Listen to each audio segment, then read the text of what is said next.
right, big opportunity for the Trailblazers tonight. Oklahoma City Thunder in town. Tip-off is coming up at 7 from Moda Center. Thunder played last night, late game in Los Angeles against the Clippers.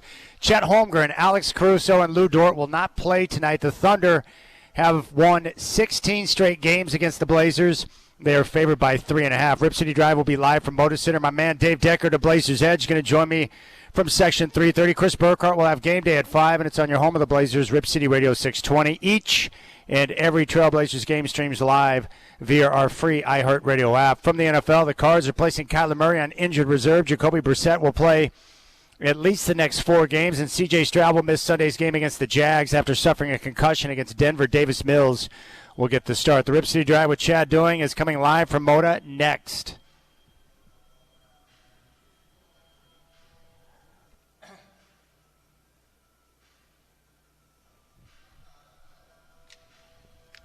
Live from the Coors Light Studios, it's time for the Rip City Drive, hosted by the crazy and often irrational Chad Doing. Coors Light, mountain cold refreshment. Choose chill. Giving cross-court, bad pass, swooping inside. Wallace has it, takes it home with a two-hand delivery. It's tied again at 51. Thunder forcing 9 Clipper turnovers in the quarter for 15 points. Wallace leads the league in steals and nearly took it away from Dunn in the backcourt. Angles that back of a Holmgren pick, jump stop, slot, Chet who gathers and dunks. Beautifully done by Mitchell. Working the defense there, manipulating it on the high screen and roll delivery to Holmgren, who has 5. Driving and kicking to Joe. Sliding right away from Harden, pulls up pop. 16-foot jumper right of the lane, drops. Gorgeous stroke by Joe, who has 11 and leads the Thunder.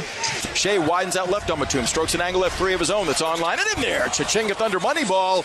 Gildas Alexander feeling it now with 19. It's deadlocked at 65, becoming our 7th tie with 2 lead changes. Shea, stutter stepping, pulling up. Left side angle three-pointer is on the way. Money. Chichinga Thunder money ball, number 14 tonight. The 4th by SGA, who now has 30. As OKC goes up 8, their largest lead, 94-86. Have outscored the Clippers by 9 in the third after outscoring them by 9 in the second. Strap in. The Rip City Drive with Chad Doing starts now. All right, what's going on, my friends? What a special day it is. We've got basketball coming up at 7 o'clock from Moda Center. The defending champion Oklahoma City Thunder are in town. And what a treat this is. I am joined by one of my favorites from BlazersEdge.com, the Trailblazers site, the man behind it, Dave Deckard, who hit me up last week and said, hey, I'm going to be in town. Can we get together? I said, how about this? I'll get you a pass. You can come in and hang out with me and do the show with me, and then we'll watch some basketball. So Dave Deckard is here. What's up, brother? Well, it'll be an interesting battle tonight. The Blazers have this new style of basketball that everybody sees, running up and down the court, trading on defense. They're about to meet the kingpins of that style, and we'll see if they are up to the challenge. It's kind of like you're pretty good at chess at your local club. Now you're going up against a grandmaster. I love it, and you've come up with a very simple way to describe what the Blazers are doing and how they have a pathway to victory now, which is nice. So we'll get into that. But tonight, I woke up this morning, and I always like to read around, and I noticed that the Thunder were only a 4.5-point favorite tonight. And I watched that game last night against the Clippers, and the Thunder right now, they're 8-0 on the season, perfect, only undefeated team in the NBA, and they've won 16 straight against the Blazers. So I'm like, why are they only a 4.5-point favorite after hammering the Clippers last night? So I text my buddy Travis Demers, and he's like, well, maybe they're not going to play everyone tonight. And shortly after that, he hit me up, and he said, hey, guess who's out tonight? And we're going to learn that the Thunder tonight are going to be without Chet Holmgren, pretty good player, Alex Caruso, really good player, and then also Lou Dort, who's one of the best defenders in the game. So that explains why the point spread is where it's at. So, look, the Thunder are the best team. We know that. They've won 16 straight in the series, Dave. They've been dominant of late. But with those guys out, it provides an opportunity for Portland tonight. First of all, it's pretty scary when someone else's second unit or third starter is as good as most NBA teams' first units. I mean, this is Oklahoma City's story here. Yeah. Think, if you're a Blazer fan, back to the Drexler, Kersey, Porter, Danny Ainge teams. Yes. That's about what Oklahoma City is now. But Chet Holmgren being out could help the Blazers in that he's capable of drawing centers outside. Yeah. We know that Portland likes to play small, so that's one less center they have to guard. But also, critically, Donovan Clingan doesn't have to maybe roam so constantly out on the floor, keeping him close to the bucket and or with less opposition should help the Blazers get those offensive rebounds and protect the rim. That might provide a critical difference. Yeah, no doubt. And I respect the Thunder a lot. I watched that game last night. They clearly understand how they want to attack teams. When they crank up their defense, they can, force a team into a rut, and they can go on a big run. And Shai Gilgeous-Alexander's now at that level where he can get to his spot whenever he wants to get the shot he wants. He's in comfort or at comfort with his game. I think here's something that Blazer fans don't understand, and we used to back in the day, but it's been too long since they've been super successful and way too long since the championship. But when you win a title, it's like getting a PhD. It affirms and cements everything that's good about your game, and you have to go through so many series, so much adversity in order to do that. It kind of settles everything in place, and it makes you the resident experts. The Thunder have that vibe right now. They're like, no matter who you are, no matter where we are going to excel. Not because we're, brilliant, but because we're just that good, and we're going to be better than you on a given night. Yeah, no doubt. You know what's crazy about the NBA now? We saw this on Monday where the Lakers, in the second of a back-to-back coming up to Portland, didn't play LeBron. They didn't have Luka, and they rested Austin Reeves. Tonight, the Thunder are resting multiple players. Like, this is an epidemic across the league, and I think it's unfortunate because I believe that load management and stars being in and out of the lineup is really damaging for the league. It's something that I'm sure Commissioner Silver is concerned about. They need to address it, but maybe they can find a way to get rid of the back-to-backs. I don't know what the answer is, but I know it's not good for the league when fans are paying big dollars to come to games, and then you find out last second that, this guy, and that guy's not going to play. It's unfortunate. Yeah, but the other thing that takes players out of games is injuries, and they still haven't solved that riddle. Yeah. I mean, Walker Kessler goes down today, and, LeBron has been hurt, and Luke has been in and out. There are a lot of big names that aren't playing. 80 games isn't the expectation anymore. 70 games is barely the expectation anymore, and it's not just load management. It's literally big swaths of the league are being taken out. Yeah. I think that what you mentioned there, that eventually the NBA is going to have to control what it can control, which is not injuries for sure, and not whether coaches and medical staffs allow players to play, but rather adjusting the schedule, eliminating back-to-backs might go a long way toward getting more players out on the floor more often. It's probably more than just one thing. Like, I do understand, like, if I'm a player and I know that if I can rest or get some nights off throughout the course of the season and it extends my career and I'm able to get an extra contract out of it, that could be very beneficial to my long-term future. But it could be a lot more than that, right? Because you've got players who have a variety of people around them, team and outside the team, that could be influencing their decision-making when it comes to playing. How do you see that? Yeah, I mean, I see it like I see the medical community now. It's a lot different than it was 30 or 40 years ago. When you go to a doctor, they're not diagnosing you like some kind of TV doctor, right? What they're doing is playing percentages. They're saying statistically this is what you're most likely to have, and this is the second most likely thing, and we're going to go with those two, and then we'll figure it out from there. They do that precisely because there are attorneys involved everywhere. If you mess up, you can get sued. Also, obviously, insurance companies involved everywhere, and insurance companies are riding herd over this. So you have outside influences influencing what happens between you and your MD, right? It's the same way in many ways, I think, with the NBA.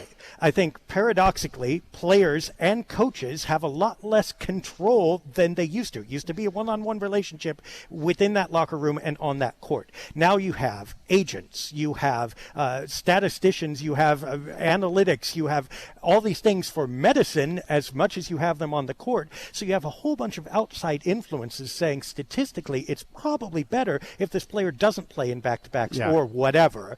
And I think that influence has come in and changed the way we do things. I don't think the players are saying, I want to sit out. It's more like everybody's saying statistically this is the most likely thing to happen, so we're going with the most likely thing for now. Again, how so what you're saying is the nerds change the schedule. The nerds have taken over.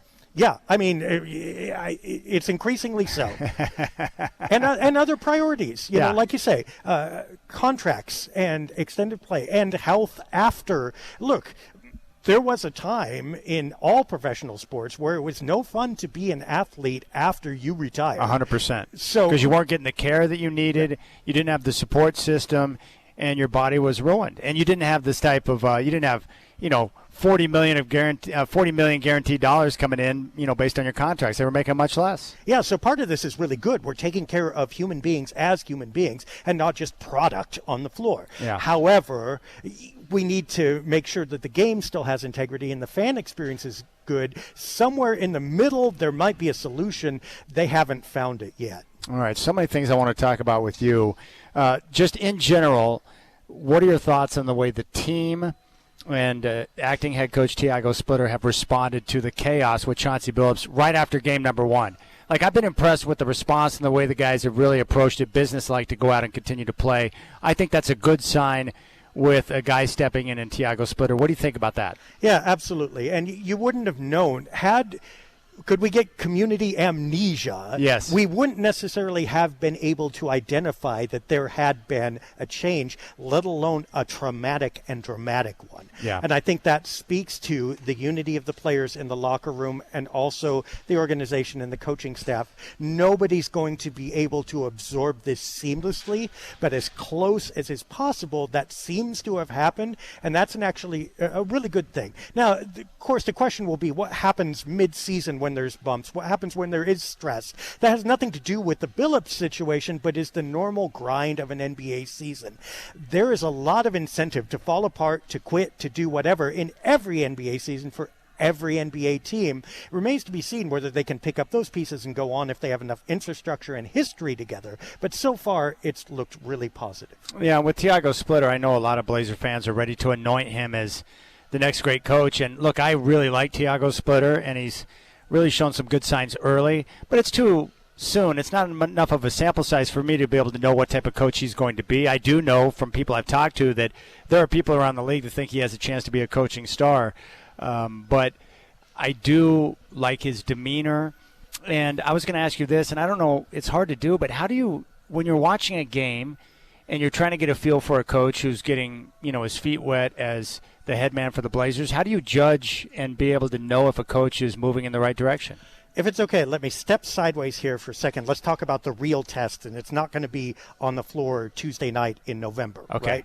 It's rather going to be what happens when Scoot Henderson comes back. And I'm not talking about how well Scoot plays. That'll be up to Scoot. But he takes away shots from Shaedon Sharpe. How do you then keep Shaedon Sharpe motivated? Or Denny Avdia doesn't have the ball in his hands as much. How do you keep them integrated and together, right? What do you do when Jeremy Grant says, hey, I'm the best shooter on this team, and I'm also one of the leading scorers. Why am I not starting now? I get it. You put me on the bench, but halfway through the year, I'm playing better than this guy. Why am I not in the starting lineup?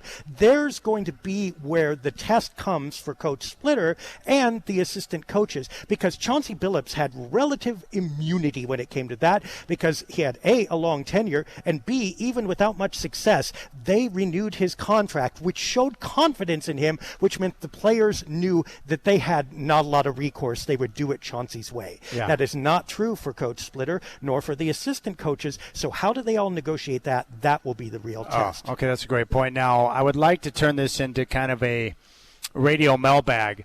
If you have questions for Dave Deckard of BlazersEdge.com, you can reach out to him on social, on X, at Dave Deckard. Reach out to me at Chad and Rip City. You can text me direct at 360-281-5473. Any Blazer questions that you have, you've got the next hour and 45 minutes to blow up Dave, and he will share any information you have. We're going to get into the Trailblazers and their pathway to victory, and Dave's got a great way of describing it that keeps it very simple for you, so I think you'll enjoy that. But I love you, and we're happy to have you today. Dave Deckard's with me up until 5 o'clock, and then Chris Burkhart will take over with Blazer Game Day. Dave and I are going to be joined by Sean Hyken of Rose Garden Report, our Trailblazer Insider, coming up at 4:20. So let's have a party, and keep in mind there's opportunity tonight with no Holmgren, no Caruso, and no Dort. Blazers and Thunder coming up at 7. You got the Rip City Drive with Chad Doing here on the home of the Blazers, Rip City Radio 620.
All right, I have been receiving complaints over the last 5 minutes from a huge Dodger fan in town, Tracy, who said we need to talk more Dodgers instead of basketball. So I'll do this for you, Tracy. Let's relive this moment.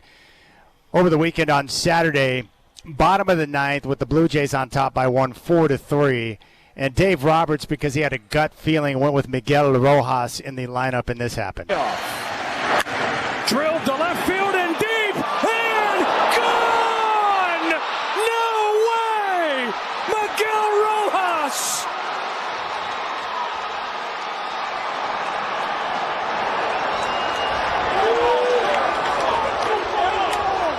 You got to love the way Dave Roberts grabbed his head, too, after that home run. He couldn't believe it. So there you go, Tracy.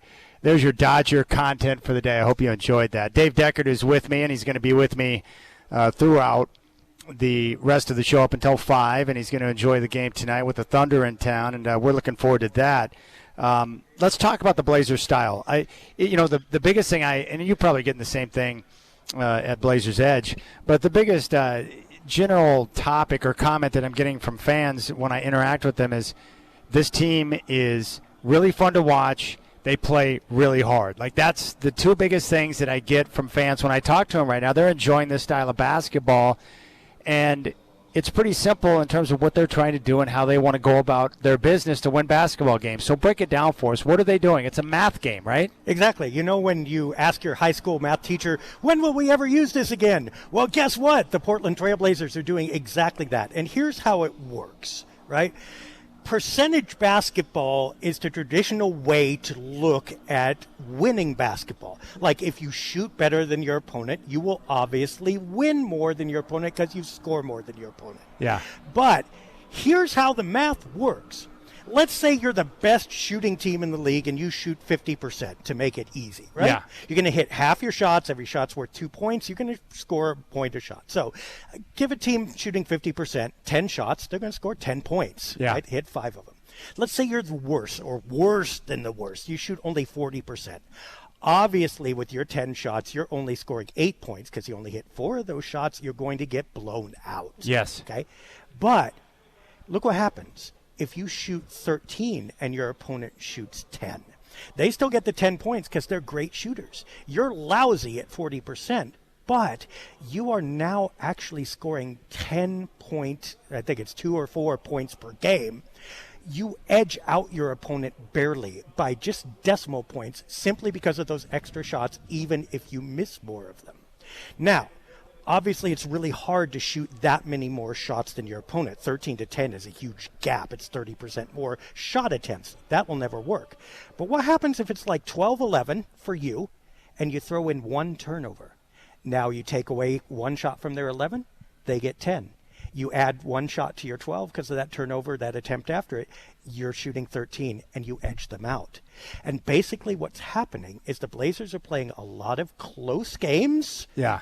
Because even though they have a much lower shooting percentage than their opponents, they are shooting more shots than their opponent. And their percentages, even though they're lousy, give them enough on the scoreboard to eke out wins. So the numbers that were striking going into the Laker game on Monday, they had pulled down through the course of 6 games a whopping 84 offensive rebounds, which is impressive. But they had forced, I think, 134 turnovers going into that game. Every game they forced double-digit turnovers, so that's where they're getting the extra shots then. Yeah, let's break this down with actual numbers. The Blazers are shooting 45% from the field, which is 21st in the league, bottom third, right? Yeah. They are giving up 50%. That's nearly the worst defense percentage-wise in the NBA. And the difference between 45 and 50 is terrible. The Blazers should be getting blown out every night. But the thing is that they are shooting way more. They're shooting 92.9 field goal attempts versus 82.9. That's plus 10. All right? So even though they're shooting 5 percentage points worse, they're getting 10 more shots, which means they are generating the same number of attempts and the same number of actual makes as the other team. 41.9 versus 41.4. Wow. Yeah. So that's the difference. Yeah. So that's why Monday was a struggle for them, because they didn't win the math game, right? The Lakers and Blazers both shot equal number of shots throughout the course of the game. Monday showed you if they shoot an equal number of shots, the Blazers have no chance against anyone if they don't generate those extra shots. Based on percentages, because they're not a good shooting team. They're not a good shooting team. They're pretty bad at field goal shooting overall. They're really bad at three-point shooting. Yeah. They make up for it a little bit with free throw attempts, but that's not nearly enough. So they have to shoot way more than the opponent to make this work.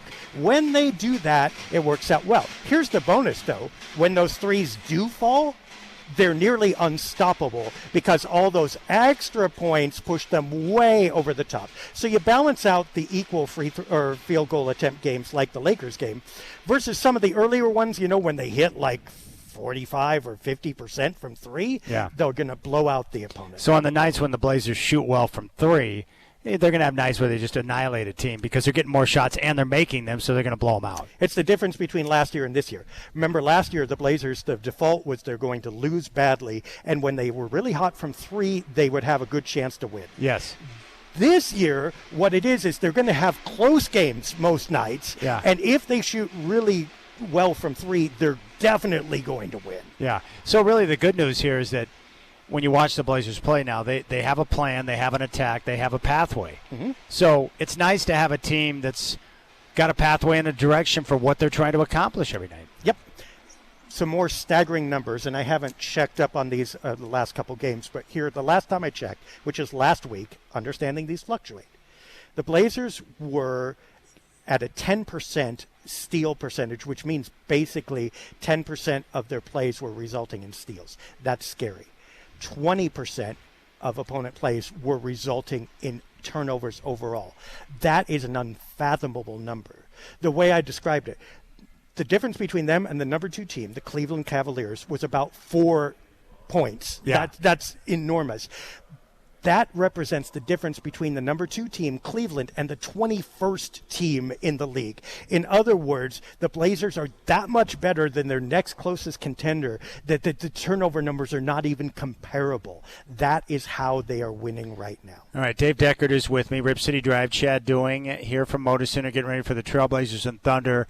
Oklahoma City will be without Alex Caruso, Chet Holmgren, and Lou Dort tonight. Second of a back-to-back after beating the Clippers last night in L.A. After the game on Monday, let's take a listen to a couple of comments from Coach Splitter, and then you can react to it. Here he is on the loss, Dave. I think, some nights you got to give them credit. They play harder than us. They shot the ball better. We were not as aggressive. One of those nights that we could not dominate with our defense, and they just shot better than us, and in a lot of ways. So, 58% for 2, 39 for 3. Just too comfortable. We could not impose our rhythm, and you got to give them credit. They there play you well. go. You couldn't impose your rhythm, right? Yeah, 2 of those things would make the Family Feud survey. One would be a big shot the ball better.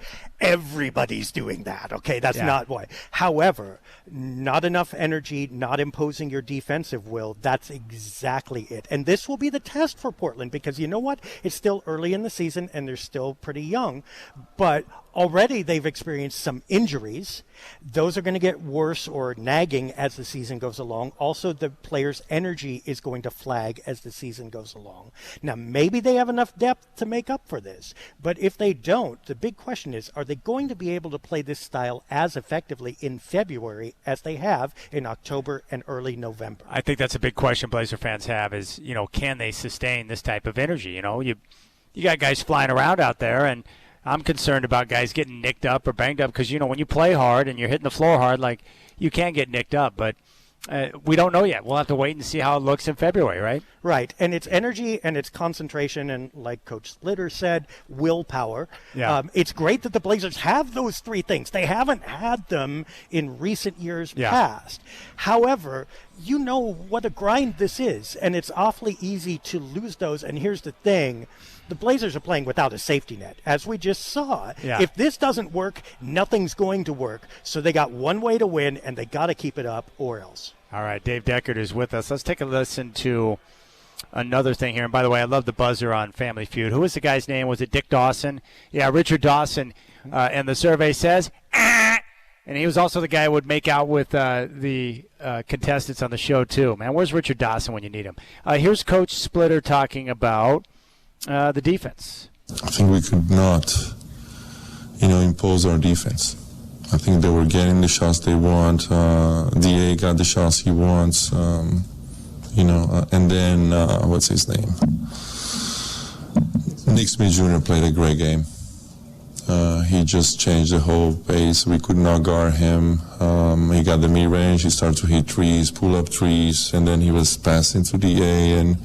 But credit to him. Great game by him. That was the most frustrating part for Blazer fans and myself, because I'm looking down, I'm like, who is Nick Smith Jr.? He was killing us. It's really funny that your coach cannot name the player, and that's how obscure the Lakers were on that night. But it does point out something, is that the Blazers are vulnerable to individual good scorers. When they don't stop the scorer at the point of defense, they get in a trap. They either have to bring somebody over to help, which means the three-point arc is open, and they're not as good at recovering to the arc as they are guarding it initially. Yeah. Or they just try to make up ground and guard one-on-one, in which case the opponent usually scores. So this is still something that help defense, that synergy, needs some work still. All right, a lot of people wondered if the Blazers maybe played down to the competition, knowing that multiple stars were out. Coach was asked about that. Here's what he said. Hopefully not. I was afraid of that before the game, and usually that happens, right? Like two stars like that don't play, and then their guys going to step up. They hungry, they want to play, they want to, prove their coach they're going to play more minutes, etc., etc. So, and we were too passive. We started the game on a bad one, called timeout, and then we did a better quarter after that. But then from that, the Lakers just better. They just shot the ball better. They were getting to the spots they want. Like I say, I told the guys, and we win together, we lose together. This is a team lack of everything. We got to go watch the film, get better, and see what we can do better against OKC.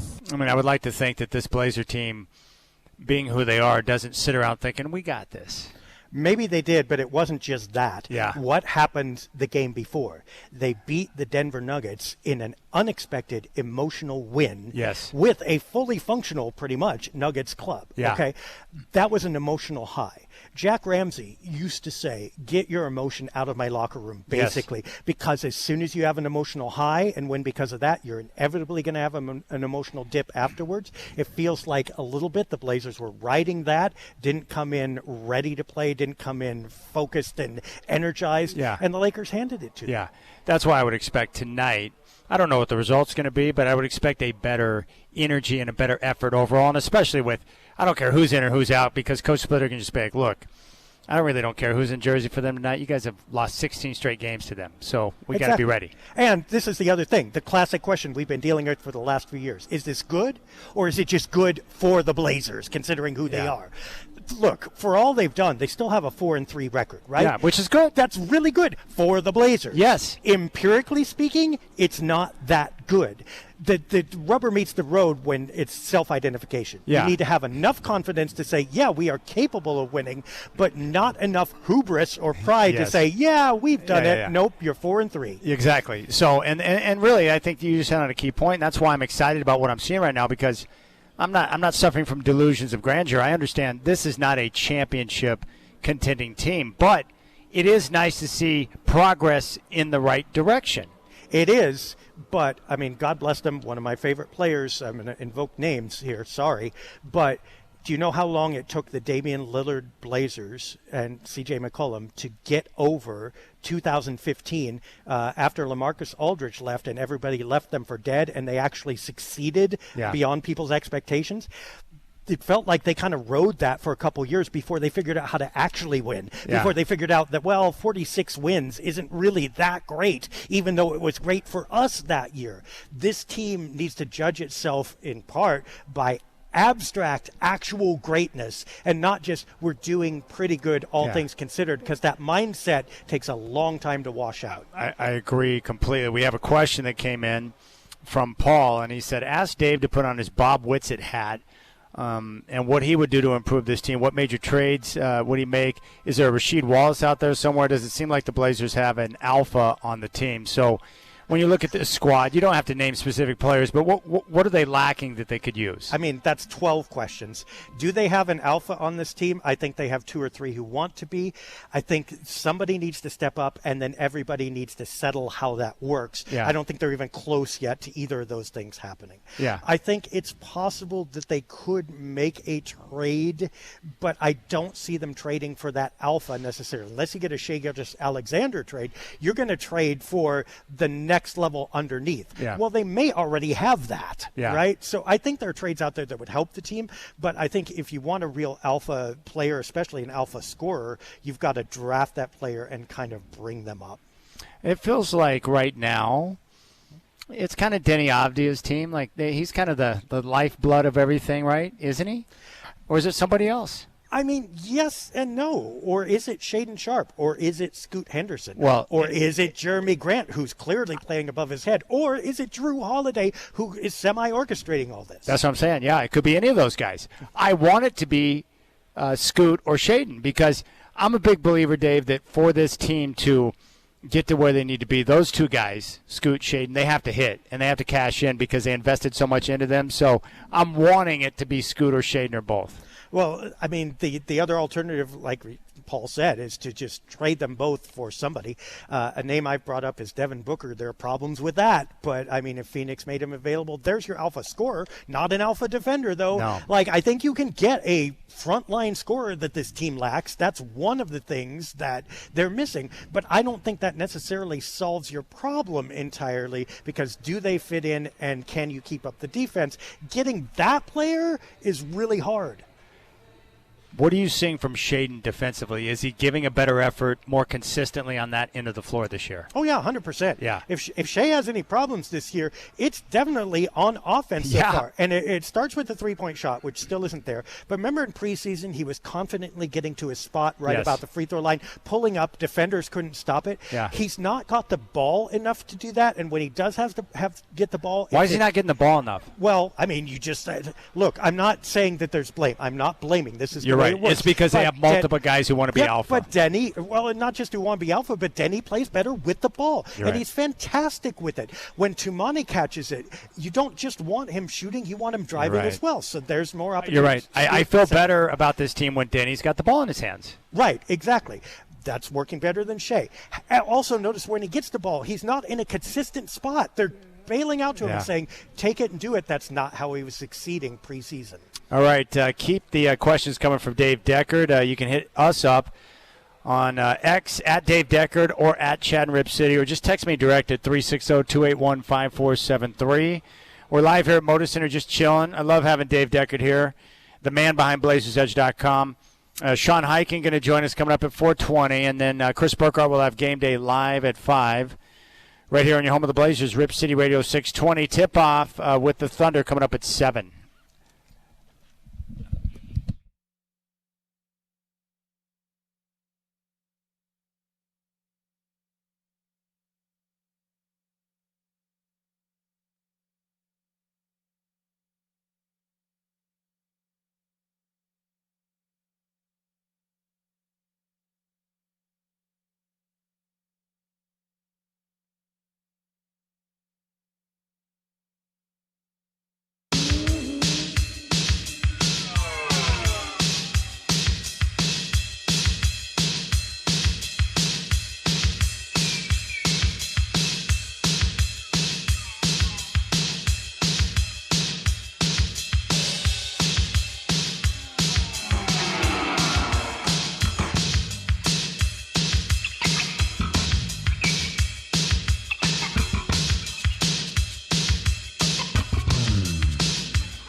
Yeah, I just got hit up from the 503. It said, with no ESPN on YouTube TV, did you switch providers? And the answer is no.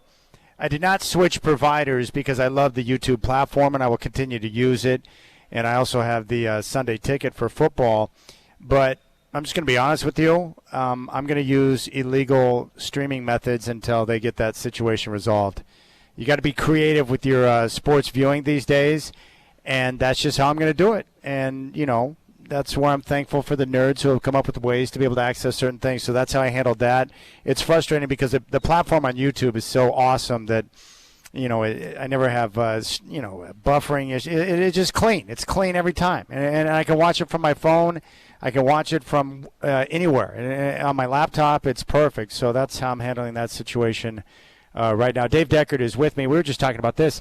Look, the great thing about tonight is when all things are equal, the Thunder are the best team in the NBA, meaning they're a better basketball team than the Blazers. That's not a news flash. Everyone knows that. But tonight, everything's not equal. The Thunder, in the second of a back-to-back, have chosen to rest critical defenders. Their two best defenders in Caruso and Dort, and also they're not going to have Chet Holmgren. So it's like three of their best players, two starters who started the game last night in L.A. So I absolutely believe that the Blazers have a chance to get the win tonight. And as you know, the Thunder tonight, you know, if they lose, no big deal. If they win, no big deal. They're just in a position to where they can be smart with how they handle their lineup night to night because they know how to turn it on. And I go back to what you said. I really believe this. Once you win a championship and you know what it takes to get to that level and get the job done, most teams, if they're wise, they're not going to try and kill themselves during the regular season. They just want to be healthy when the postseason hits because they know once that playoff basketball begins, if the Thunder are healthy, they're going to dominate. It's pretty simple. Yeah, the only thing that brings you pause, I think you're right. The Blazers have more emotional momentum after that loss coming into this than the Thunder do. The Thunder won't care about this game after it's over one way or another. You do worry about the stylistic thing, though, that both teams are trying to do the same thing, and in order to win, the Blazers have to force those turnovers and, you know, all that stuff that we talked about in the first segment. Math is math. Math will work against the Thunder, too. Math doesn't care about the uniform of the other team. However, it's a little bit like going into the bar trying to pick up people, but you're the wingman and the other guy is more handsome than you are. No matter what happens, that guy is going to have an edge because the situation and the styles are the same. If you both have equal game, that's exactly what's happening in Portland. They don't have a lot of counters or alternative things to put up against the Thunder. It's literally exactly what the Thunder do well is exactly what the Blazers do well, and the Thunder just do it better. Yes. Now, last year, there was a game here where the Blazers led at halftime, and then Blazers went small in the second half, and the Thunder went on like a 16-0 run and took control of the game. But in that situation, they had Caruso at center, and Lou Dort was just physically manhandling every Trailblazer ball handler, and they took over the game. All I'm suggesting is tonight, without Holmgren and Caruso and Dort, that their Thunder defense won't be quite the same tonight. And the small ball approach may work. And if you let Portland play small ball, they're going to have fun with it. Yes, right? They're going to have fun. And they're going to score a little bit. And again, the three-point number, it could be one of those nights where the Blazers just make threes. I mean, you can always hope. But this is, too, you brought up the math thing. It's literally, if you want to know how good Portland's defense is doing, just look at the Blazers scoring, which seems paradoxical. But remember, they score off of their defense. Yes. Last year, they scored 110 points a game, which was really bad, right? Yes. This year, they're at 120.3. Which is a 10-point increase. That's a massive change. It's huge, and it's not because they're better at offense. Arguably, they're worse. They win and they're scoring because they are playing defense. Yes, and what I love about that, Dave, is, and you know this, is like in the NBA, the schedule is brutal. It's a long season, 82 games, and teams don't have a lot of time for practice. You're flying in and out of different cities playing games. So on most nights, you're not going to have your best offense typically. So you have to ask yourself, how do we find different ways to score and put ourselves in a position to win? Well, if you create a bunch of turnovers and get some easy buckets out of that, that's one way to do it. I think coaches have known this forever. This is why they say defense wins championships. It really kind of doesn't, but it is like this. Your defense is your floor. Yeah. And your offense is your ceiling. Yeah. Right? But the thing is, if your floor starts way down at the third sub-basement, you have Yeah. to have a lot of offense to get a high ceiling. Exactly. Portland's floor is a lot higher this year than it has been in years past, which allows them to reach higher with whatever offense they can generate. Exactly. It reminds me of like some of the Suns teams under D'Antoni where their defense was not good, but their offense was so extraordinary they were able to overcome some of those deficiencies. Meanwhile, the San Antonio Spurs were clockwork because their defense was always on. Yes, always. And they weren't a great offensive team, but their defense put them in a position to win on most nights. Better way to put it maybe is they didn't have to be a great offensive team to win because they could win with their defensive floor, which gave them an edge over everybody else's floor. No question about it. Dave Deckard, BlazersEdge.com, joining me here at Section 330 here at Motor Center. We're just chilling on the concourse ahead of the action tonight, which is coming up at 7 o'clock. If you're just joining us, the Thunder tonight in the second of a back-to-back are not going to play Lou Dort, Chet Holmgren, or Alex Caruso. And the Blazers looking to get a win before they take off on their longest road trip of the year, which will begin Saturday in Miami.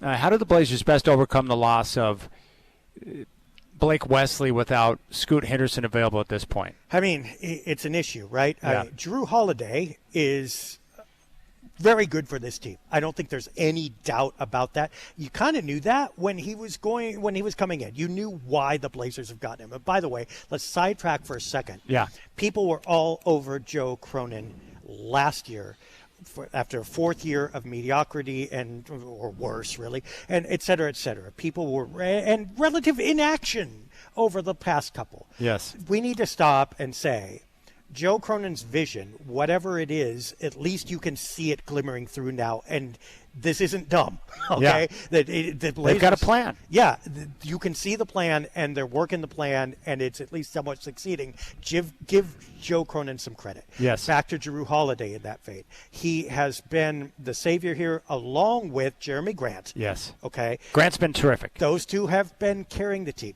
Now, the big question is those are also the two oldest players on the team.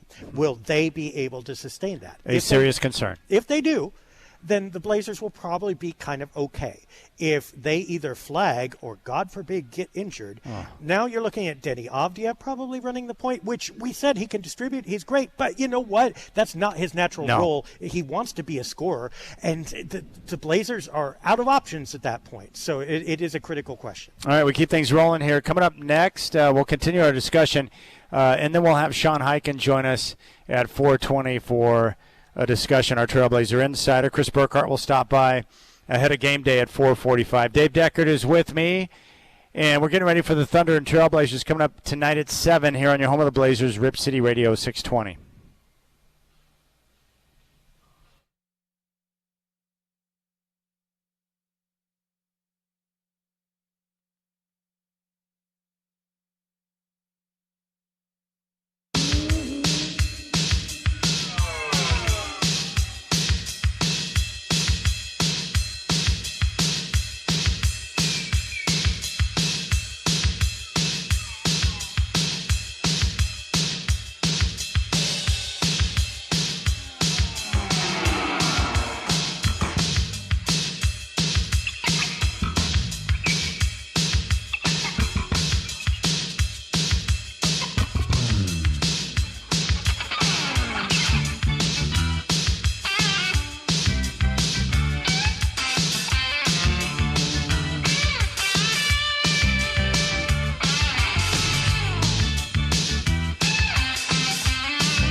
All right, what's going on? It's 4 o'clock, Chad, here. The Trailblazers have a big opportunity tonight. The Thunder are in town. Tip-off's coming up at 7. Last night, the Thunder were in L.A. to take on the Clippers. Chet Holmgren, Alex Caruso, and Lou Dort will not play tonight. The Thunder have won 16 straight games against the Blazers and are favored by 3.5. Rip City Drive, live from Motor Center right now. Dave Deckard from Blazers Edge is with me. Chris Burkhart's got game day coming up at 5. We'll be joined by Sean Highkin at 4:20. And don't forget, each and every Trailblazer game streams live via our free iHeartRadio app. Cards are placing Kyler Murray on injured reserve. Jacoby Brissett will start at least the next 4 weeks. C.J. Stroud's going to miss Sunday's game against the Jags. He suffered a concussion last week against the Broncos, which means Davis Mills will get the start.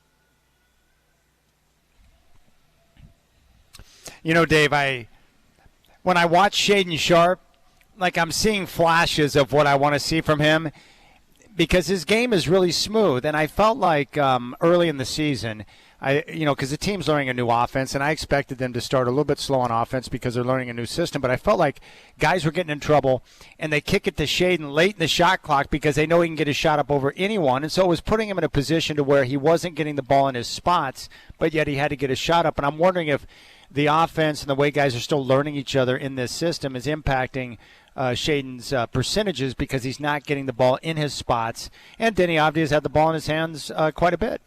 That's essentially correct. The only part we might quibble with is learning a new offense because they actually don't have an offense. Yeah. What they have is someone drives the ball, sees if they can score, or if the other team brings help, you kick it out. Yeah. Well, if you're kicking it out to Shaedon, you got a couple realities. One is his three-point percentage is not great.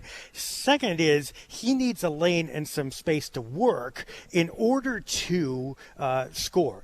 And he's just not, as you say, that means he's not getting the ball consistently enough with enough time and enough avenues for him to really prosper naturally. Now, he can create those, yes, but that's never been his strong point. He is still learning how to do that. So we're getting learning Shaedon Sharpe, not peak Shaedon Sharpe. Yeah, and you made a good point, too, that, like Damon CJ had, 4 years in college, right? Shaedon comes into the NBA with very little playing time, and so he's basically going through this on-the-job training, which is difficult for young guys coming into the NBA.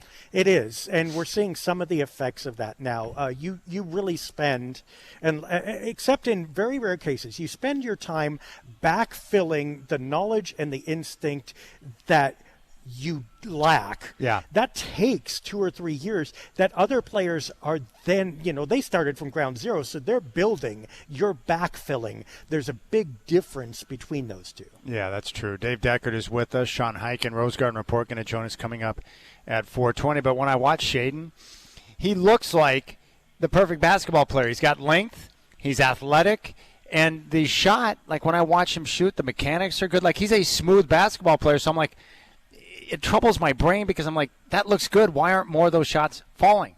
Yeah, the time he was best at this, really, when he was used off ball with a lot of clear lanes during like his rookie season. Remember when everybody was paying attention to Dame? Yeah. And you'd see Shea in the corner, and he'd either have a wide open three with lots of time to shoot, or he could cut down the baseline, get the ball, and dunk it. Yeah. That's his core competency. The Blazers take zero advantage of that.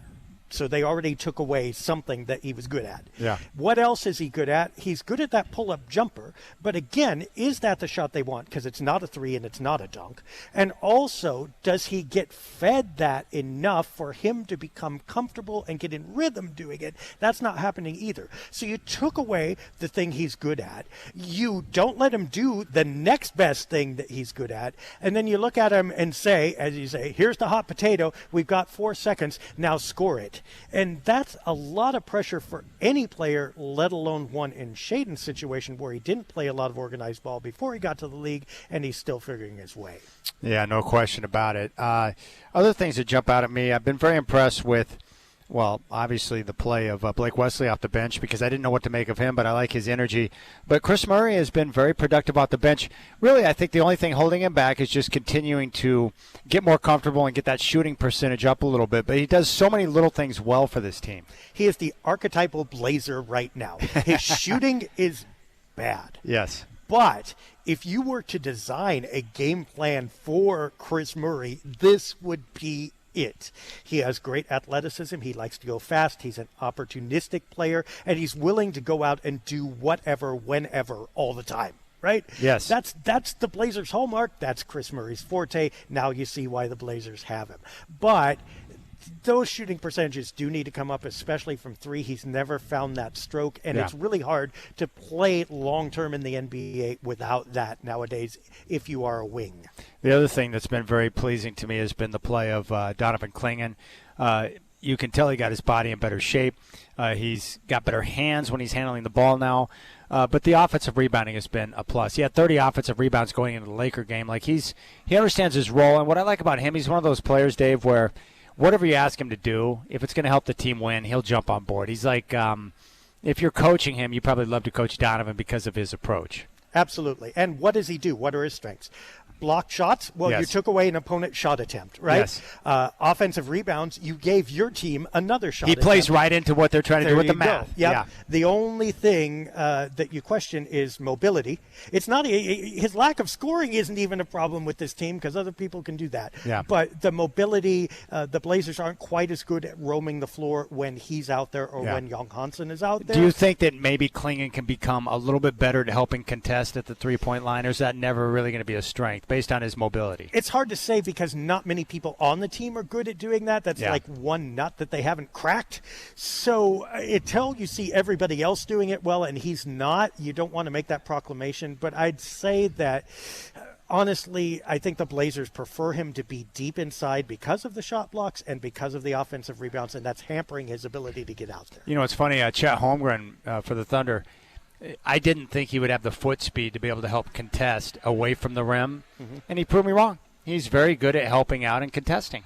Yeah, he may be a bit more mobile than Clingan. Yeah. But, I mean, there's nothing wrong with having a big body in there, and I don't think you'll ever be upset to have Clingan on your team no matter how you play. The one thing I've noticed about him this year is he's been seamless. Last year, he looked like an odd man out, either good or bad. You really noticed his good things, you really noticed his bad things. Now he just looks like he fits in, and he's producing. Yeah.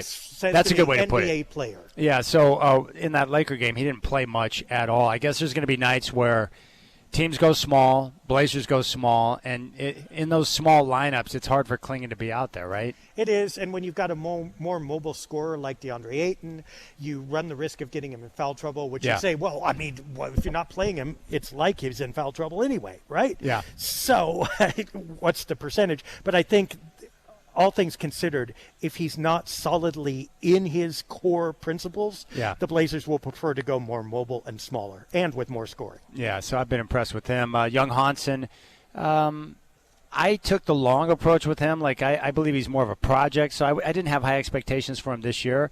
I always like to see him on the floor because he's so unique at his size and everything. But what are your thoughts in the brief moments he's been on the floor so far this year? You see what the Blazers see in him. I mean, his passing ability is prescient. If he's able to hit that face-up three, he will become an offensive weapon. His footwork's not horrible. He just doesn't know how to cope with NBA quickness. So he's got rudimentary, roots. How hard do you think that is for a guy coming from the Chinese basketball league, adjusting to fours and fives that move like he's never seen before with guys who are just as big as him sometimes? Oh, dang near impossible, because you cannot think your way through the NBA game. You and I, like when we're driving, when I drove out here, like I read, I think, I decide. Yeah. The play's already gone by the time you do that. You have to react instinctively and quickly. Hansen's already big and a little bit slower.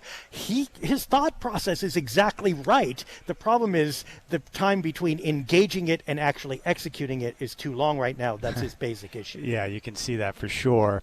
Other things that have jumped out at me, aside from Grant, with Denny Avdia, I just continue to be impressed with him. He's like my favorite player on the team right now, but I just think he's the best bargain in the NBA. And you were giving props to Joe Cronin earlier, and I do believe he deserves that. And that's why I felt so bad for the front office after the Chauncey news, because they had done so many good things during the course of the offseason. But Denny Avdia, at the price and the production, it's hard to find a player with a better bargain. He's unbelievable. He may be an all-star this year, for all we know. I mean, and that is absolutely incredible. Who would have thought when that trade was made? Now, we all saw a few months after. Yeah. But when that trade was made, there were mixed reviews on that trade. This is one thing that Joe Cronin can say, hey, all of you, sit down, hush now. Let's put this up on the PowerPoint. Look at what happened. Yeah. We're no dummies here, and this is Exhibit A. Yeah, that's pretty awesome. All right, you can reach out. If you got questions, you can find me on social at Chad and Rip City, at Dave Deckard, or you can hit me up 360-281-5473. Tip-off with the Thunder's coming up at 7 o'clock. Chris Burkhart's going to be by with Blazer Game Day coming up at 5. And Travis Demers and Michael Holton are going to be on the call. Dave Deckard is in from Boise, made the trek over to Portland, which is pretty sweet. And here's another comment. This comes from Sean in Damascus. He says, it became pretty evident the other night we could really use a shooter like Dame. Yeah, I think we knew that coming into the year, right? The three-point shooting at times is going to be an issue. Yeah, I mean, you need to keep up the volume. You just want the percentage to be a little bit better. However, the Blazers are actually hitting more threes than their opponent. They're very good at stopping the number of three-point shots. That's what they can focus on for now. It's kind of like an elementary school progression. Like, okay, we're somewhere around 4th or 5th grade. You don't expect to be doing calculus yet. But you know what? If you have some competency in the basic math, multiplication, division, the rest is going to come. That's about where the Blazers are now. Can't hit three-point shots and not the best percentage defenders of them, but if you keep them from going up, probably everything you do hit is going to provide more dividends. All right, so I've got to tell you, my son and I have made the road trip out to Napa and Boise a ton. And in terms of road trips, I think the drive from Portland to Boise is one of my favorites because you go down through the gorge, all the way down through the Dow. So it's a spectacular view. And then you end up crossing into Cabbage Patch Hill, and then you go up to the Blue Mountains. And all of that trip that winds around down into Ontario before you cross over into Idaho, like, it's so scenic and spectacular. Like, I love that drive. We are privileged to live in the Pacific Northwest for sure. It's something that Blazer fans can hang their hat on. They've got NBA basketball and really the best spot in the country. I mean, I've lived in the Midwest and a few other places. And I grew up in really Oklahoma, Dave. Not exactly spectacular like the Northwest. You would have one more championship ring or an extra one this year anyway, but much less scenery. Like, who's going to challenge the Thunder? I mean, it's a good question. Nobody? I mean, the Nuggets people were speculating. Anyone coming out of the East is going to have to get lucky, I think. I think the Knicks will be fine, but I'm not a big believer in the Knicks. Milwaukee has nosedived, obviously. Miami is the big team that's percolating up, but I don't think they're anywhere close. Yeah. Boston has too many injuries. So you take out one half of the league, basically. And then you look at the West. And then you look at the West and you go, maybe Denver with Jokic has a puncher's chance? I'm hard-pressed to think of anybody else who's really going to ascend. Minnesota?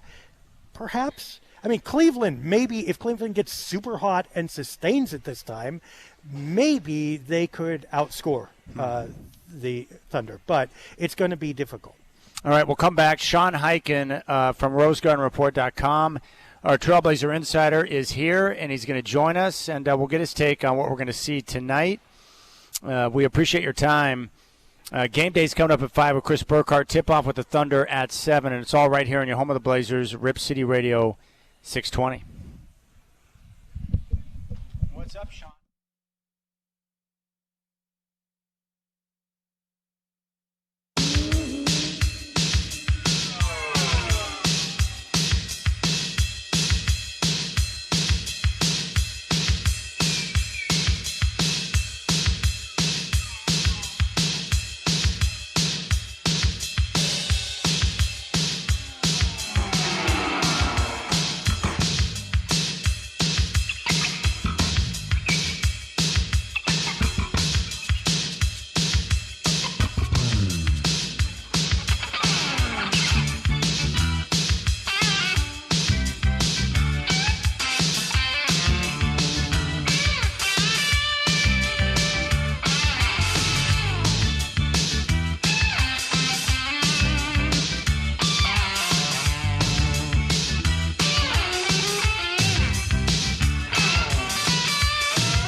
All right, Dave Deckard is with me, and we're joined now by our Trailblazer insider from Rose Garden Report, Sean Hyken. And Sean, the Thunder tonight giving us a similar game to what we saw on Monday. Lou Dort, Alex Caruso, and Chet Holmgren all out for the game tonight.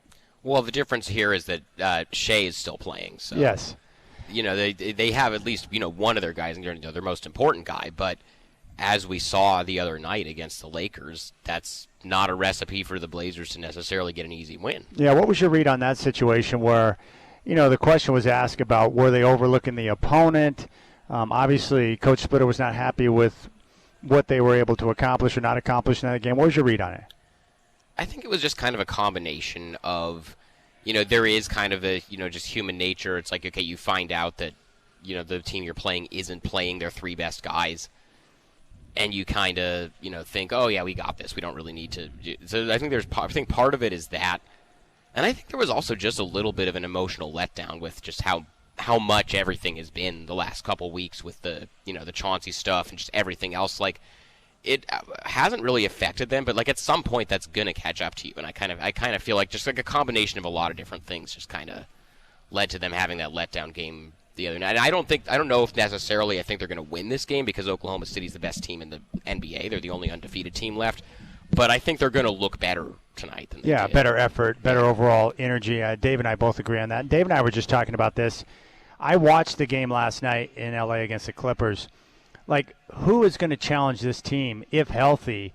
They're clearly the best team in the NBA, and I don't even think it's close, right? It's kind of a Warriors 2015 versus 2016 thing where it's like the one, the team came out of nowhere the first year and just destroyed everybody, and then the next year they came back and they were even better. It kind of feels like that's what's happening this year. The thing is, it really is a big if about, like, the health stuff. Chet Holmgren is already missing games, and he's missed time throughout his career. Jalen Williams hasn't played yet this season. But other than that, if it wasn't just for the health stuff, I kind of tend to agree. Yeah, no question about it. They look really strong.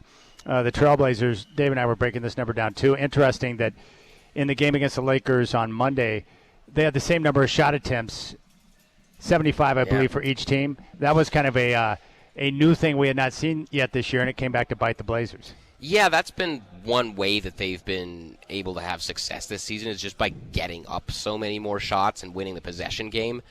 And, part of that is because of how many turnovers they've been able to force and how many offensive rebounds they've been able to get. There was the game against it was either the Clippers game or the Jazz. It was one of the games on the road trip. I can't remember which one it was, but where they got up 101 shots, which I can't remember if I've ever seen a team get up 100 shots in a game before. So that's been one of their keys to success, where, like, even if you're not going to make all those shots, if you're just getting more of them than the other team, then you probably have a good chance of winning. But that was, an advantage that they weren't able to have over the Lakers. And here's the problem tonight. Oklahoma City is 4th in the league in number of shot attempts, 7th in the number of three-point attempts, and very low in turnovers committed, second. Yeah. So everything that the Blazers want to stop them from doing, they do well. It's going to be a head-on-head battle here. And unless Portland's very, very good, Oklahoma City will just overwhelm them. Yeah, and like I said earlier, I think that the Blazers' effort is going to be better in this game than it was against the Lakers. I don't think they're going to come out the way they did against the Lakers. But that doesn't mean I think they're going to win this game. Well, the one thing I think, if you're going to choose, aside from Shea, if you could pick three guys who are going to miss the game, Holmgren, Dort, and Caruso would be the three guys because of what they bring defensively. But then they've just got so many other, like Cason Wallace is randomly just... He was great last night. Right, and then, like, A.J. Mitchell is a guy. Like, they just have so many of these other guys. They just, their whole... There's really, like, not a weak link on their entire roster. And that's... There's not. Even when they're strong, though. Yeah. That defense is not special at limiting shot attempts. They are very special at keeping you low percentage, but the Blazers don't care about that. They're low percentage anyway. They just want to get shots up. So there is a glimmer of hope there for Portland that if they can get a volume of shots up, even if they miss a bunch, they'll still be on track for themselves. Boy, I'd love to do a study. There needs to be a 30 for 30 on their GM and how he's been able to amass such great talent. Well, I mean, it's pretty obvious how he was able to amass such great talent. Kawhi Leonard decided he wanted to go to L.A. and he wanted to get Paul George with him, and so he kind of had the Clippers over a barrel with that trade. And then and then when they traded Paul George, they were like, well, I guess if you twist our arms, I guess we'll trade Russell Westbrook and rebuild, which we wanted to do anyway. And then, that's kind of where the whole thing came from. But, it's one thing to, make a whole bunch of trades like that and get a bunch of draft picks. Teams have done that. You look at a team like Utah, that everybody gives them all this credit for amassing all these draft picks. That hasn't really amounted to that much. Once you get all the picks, you have to actually either use them in trades or find talent and find under the radar talent with those picks, and that's the thing that I think Sam Presti has been able to do better than probably any GM I can remember. And what are your thoughts as a team? How important is it tonight to come out and play the right way, considering they're getting ready to take off on the longest road trip of the year? You have to. I mean, you can't. If they come out, even if they lose tonight, if they come out and they look like the team that they've looked like through the first 6 games of the season before the last game, then you can at least say, okay, that game against the Lakers was a blip. That was just kind of an aberration.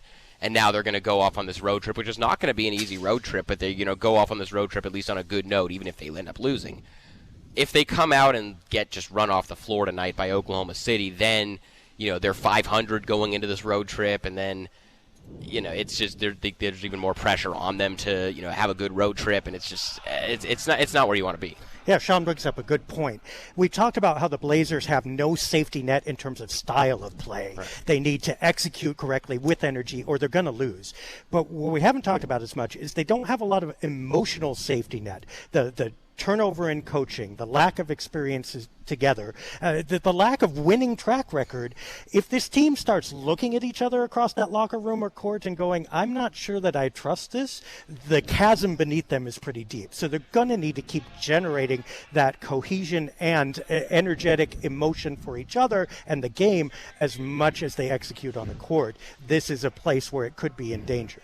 I'm not necessarily worried about that part of it, like the interpersonal stuff and the trust between guys. Like, I'm not that part of it. I don't think that part is really that much of a concern, at least to me. Well, here's a question. I think you asked a question after the game on Monday. Energy, you know, because of the way they're playing. And you asked the question, like, have you gotten a sense from the players in terms of the energy level that they're expending in games and how that's going to look as they continue to progress throughout the year? I mean, I think when you play the way that they've been playing and you play at the pace they've been playing and the intensity that they've been playing at this whole season, there are going to be times during the year, and certainly the Lakers game the other night was one of those, but there are going to be times where you just hit a wall playing like that. And then, maybe you get your second win, and then you can keep going for another few games, and then maybe you hit another wall. That's just kind of one of the realities of how they've been playing. One thing that you'll notice is they pretty much have not been practicing on off days this season, which, teams don't normally practice a ton during the season. But at least in the early part of the season, teams practice a little bit, especially, these last two, between the last two games, they have the game against Denver on Friday night, and then they have 2 days off and they play the Lakers on Monday. Normally, they would have had something one of those 2 days. Yeah. They did nothing either of those 2 days. So, and I think that's because they're going so hard in these games that they don't want to risk injury in a practice because they're going just as hard in the practices as they are in the games. Oh, they're practicing the same way. Yeah. Interesting. Yeah, you're right. Normally teams will find those pockets at home where you have an extended homestand, and they'll look to get some practice time in there, right? Because when you're on the road and you're flying in and out of different cities, you don't have time to get together for practice, so you do just a shoot-around. Yeah. It's going to be interesting to see how much they do on this road trip. So what are you most interested in seeing tonight, as the game begins and unfolds? What are you going to be watching? Just if they can keep pace in the first quarter. If they can keep pace in the first, maybe later on they'll kind of run out of steam and the Thunder just have, even with their guys out, the Thunder just have more talent than they do. And so maybe they end up winning the game. But they had that start to the Laker game where they get down by 10 early and then, Splitter calls a timeout and makes some substitutions and then they kind of get back in it. If you have a game, you have a start like that against the Lakers without their top three guys. Yeah. You can kind of reset and get back in it. They ended up losing that game and they ended up, getting outplayed in that game, but they weathered that early start that they had. You can't really do that against Oklahoma City. If they get down 10 early against this Thunder team, it's probably a wrap. Well, that's what happened last night against the Clippers. When the Clippers started the third quarter, they got their lead up to about 5, and then all of a sudden the Thunder just cranked up the pressure. They flip the game upside down. It could happen. I mean, that could happen again. I mean, I know the Thunder are missing some guys, and they are on the second night of a back-to-back, but that's, this is a very 2016 Warriors type of vibe that I'm getting from this team. You got to watch the turnovers. Yeah. I mean, can the Blazers generate an edge in turnovers? The Thunder want to force them to, and if it's even, Portland will have trouble. Also, the Thunder don't commit them. And it's going to be all about that turnover battle and the extra shots that come Yeah, and the turnovers right now for the Blazers, they've been forcing a lot, but they've been committing a lot too. Yeah. I think they had 18 in the game on Monday. And that's part of that is when you play a little more loose and fast, you're going to turn the basketball a little bit more. The Warriors turn it over a lot too, but they shoot a much higher percentage, right? Right. Well, and the Blazers only forced 17 on Monday, I think, so that they lost that battle, and also that's about 5 below their season average. So this is critical, particularly against this team, because they will want to do to Portland what Portland tries to do to other people.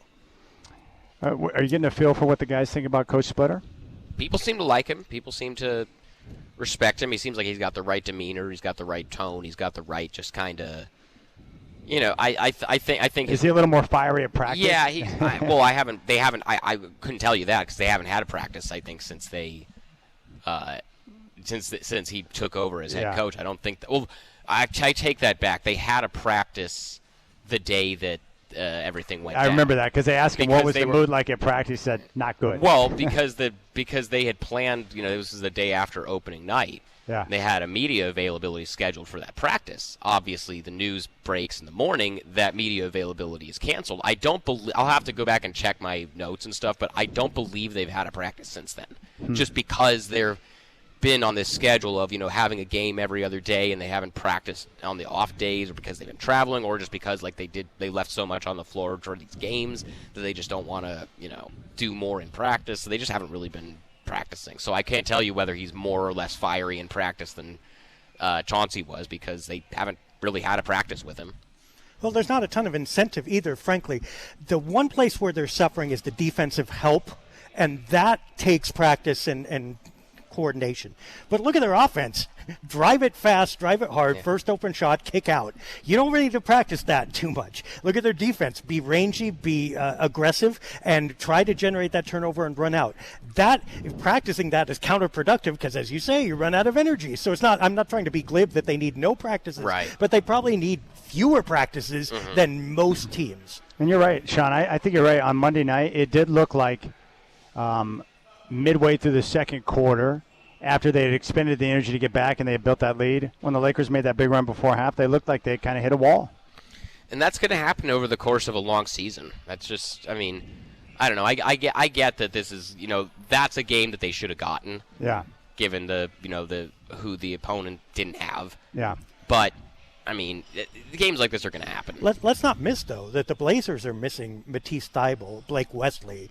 They're not full strength either, and I know those are lower down. That's a little bit of a different thing, than Chet Holmgren. But not for Portland, right, because Portland needs 8 to 10 players to make this work. That's true. They're vulnerable at those lower positions as much as they are, in some ways, at the higher positions. When that player isn't there and everybody else has to run longer, you're going to have that fatigue. I just can't believe it. Thybulle, I saw your report on that. Like, he's going to be out for an extended period of time. They had 4 to 6 weeks is what they said. That sucks. It's not great. Gosh, dang. It's not what you want. No. Did he have a procedure on the thumb? Yeah, he had the surgery. Oh, my goodness. And then, of course, the dreaded metatarsal bone. Yeah. I feel bad for Blake Wesley because, like a lot of these guys, just finding the right place and the right opportunity, he seemed to fit well with what they were wanting him to do. Yeah, and, he's going to have surgery at some point here soon, too, and then maybe they'll provide like a real timeline for how long he's going to be out. They said out indefinitely, but yeah, he proved to be a perfect fit in the first week and a half of the season. I checked on Rabbi Google, and Rabbi Google told me that that metatarsal bone is typically like a 2 to 4 month deal. Is that kind of what you hear? Sounds about right. Oh my gosh, it's not good. No. Any updates on Scoot? We're in the middle of the 4 to 8 weeks. Friday's about to be 6 weeks since they said 4 to 8 weeks. So. When would you expect an update on timeline for him? In 2.5 weeks. And when they get to the 8 weeks, that's when I would expect that they give us a timeline. I don't think he's going to be back playing before the 8 weeks because with a hamstring, they want to be extra conservative with it, I think. Yeah. Because that's the kind of thing where if you try to rush it, then you can re-injure it and it can lead to some worse stuff. But so I think they're going to take their time with it. But they said 4 to 8 weeks, and so I think once they get to the 8 weeks, that's when they're going to put something out. And the harsh reality here is, what position do all these players play? Yeah, the same one. It's point guard, It's right? all the same. Which puts inordinate pressure on Drew Holiday, who can handle it better than just about anybody else. But my man is 35. It's not. And he's not going to be built to play 3 months at this pace all the minutes. And it's literally almost could not be worse as far as slicing down through a section of the Blazers lineup. It also, by the way, causes other players to convert. Now, is Shaedon Sharpe going to try to distribute more? Is that his forte? Denny Avdia, he's a great passer, but you know what? He's most free when he's trying to score. And this pressure of how do I make this work and what's my role in this is an unspoken, I think, subtext of some of this that losing point guards makes worse.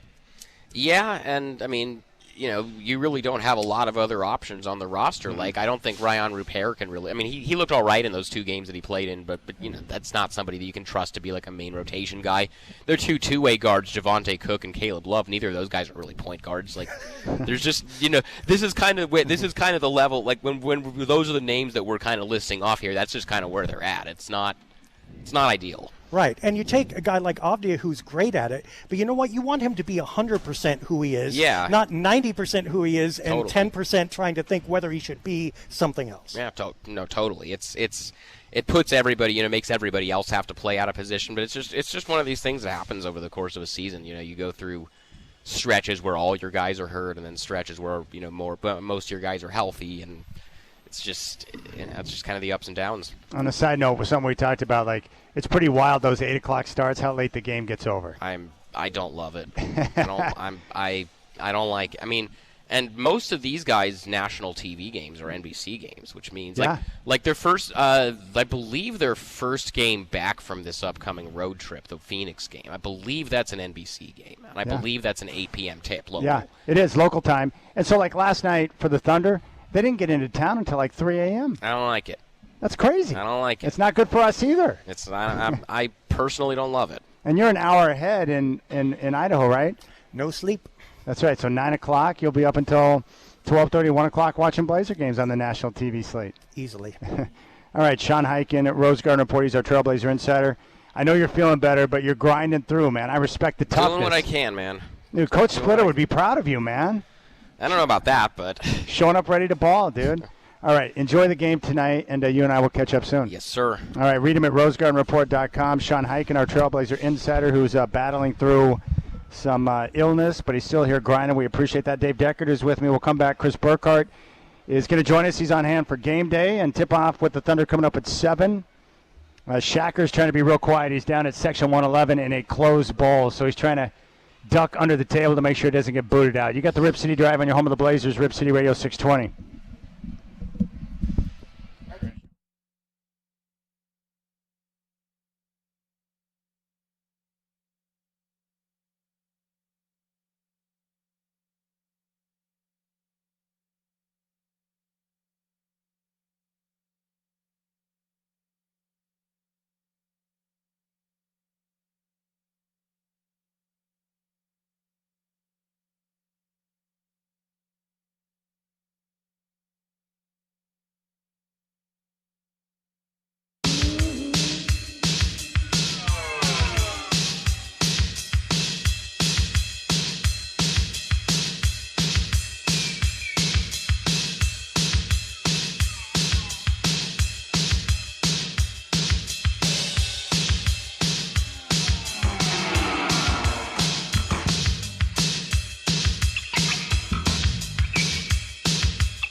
All right, guys. Chris Burkhart's with us, Dave Deckard. All I did was put out a tweet letting people know that Chet Holmgren, Alex Caruso, and Lou Dort weren't going to play. And now I'm being attacked because we lost to the Lakers without Luka and LeBron and Austin Reeves. You were just, they're shooting the messenger. They need to know better.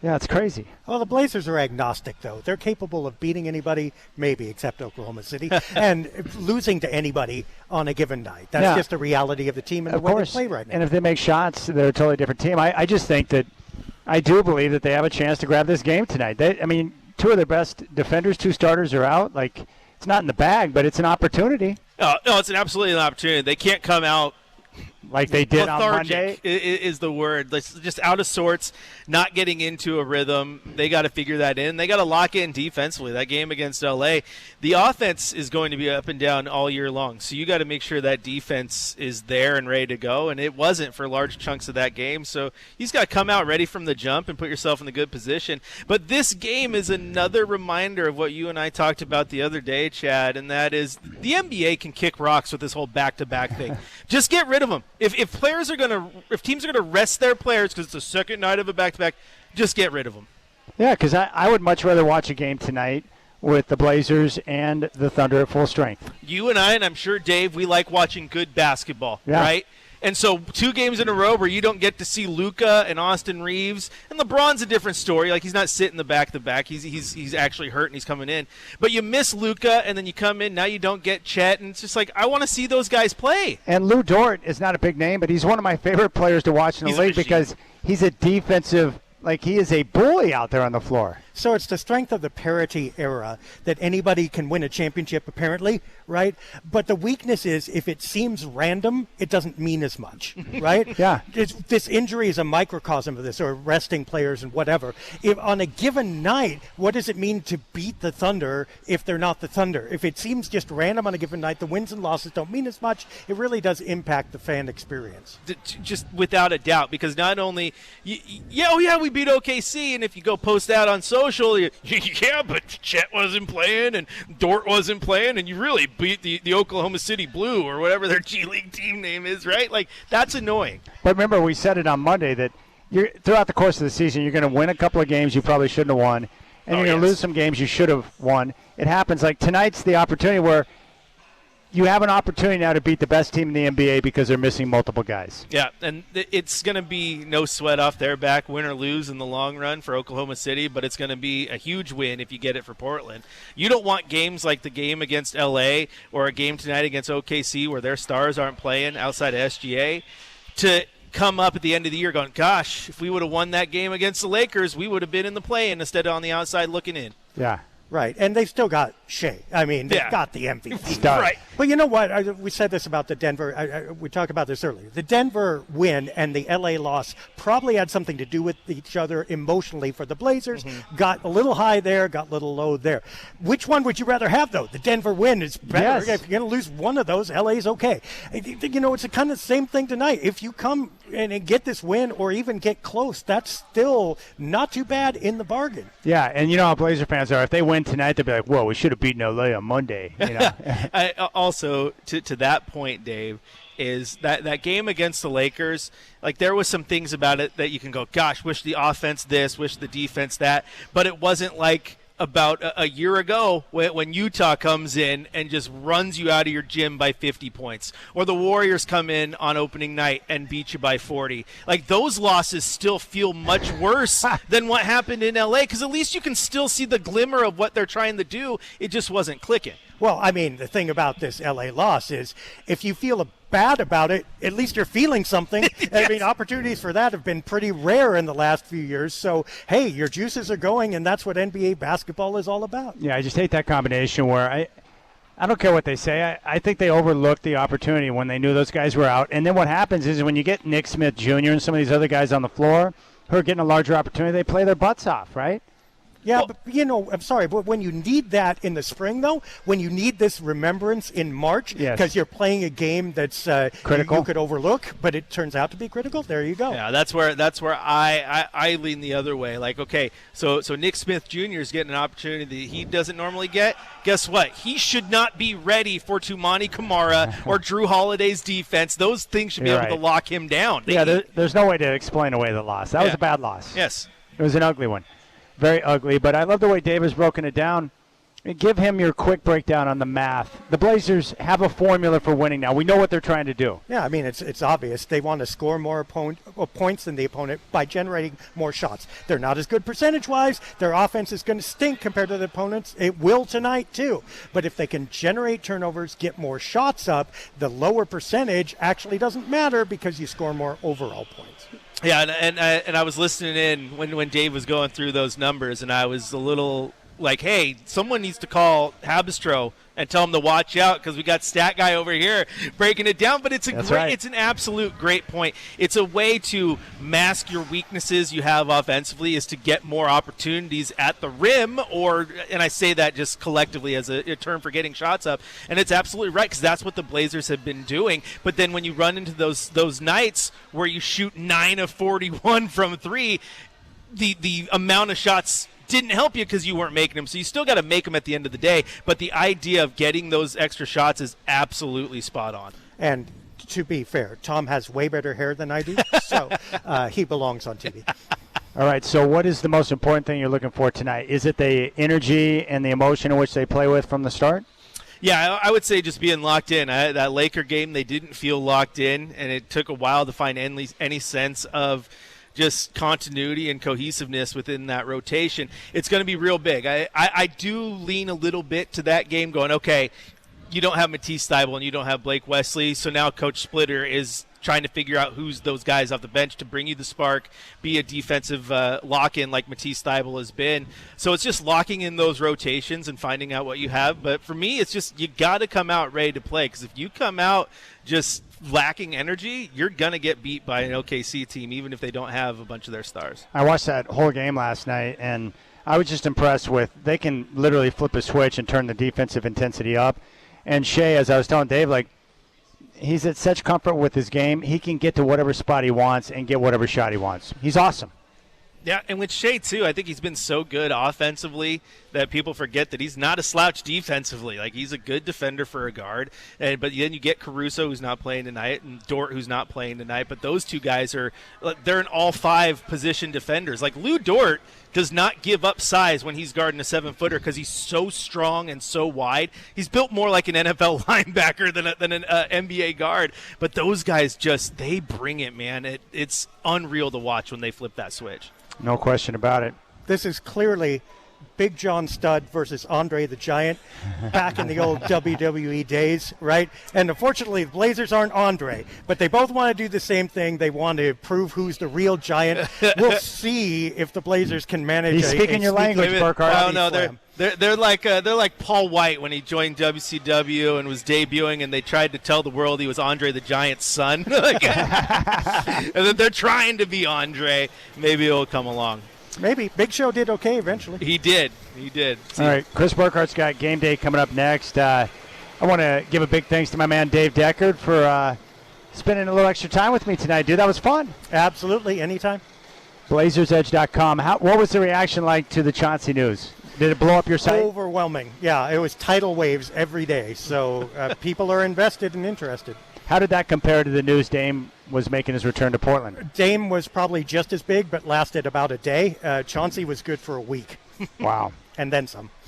And you guys will have continued reports on the site throughout the trial. Absolutely. And Blazers Edge Night News is up today in honor of coming on this show. Well, how come you're just bringing it up now? When is Blazers Edge Night? It is March 10th versus Charlotte Hornets. You can go to BlazersEdge.com. It's right there on the front page. You can see how to donate tickets to kids in need so they can see the Blazers play this spring.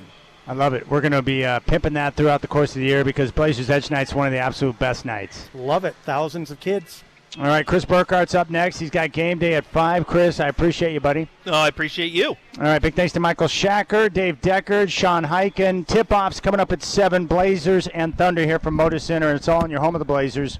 Rip City Radio 620.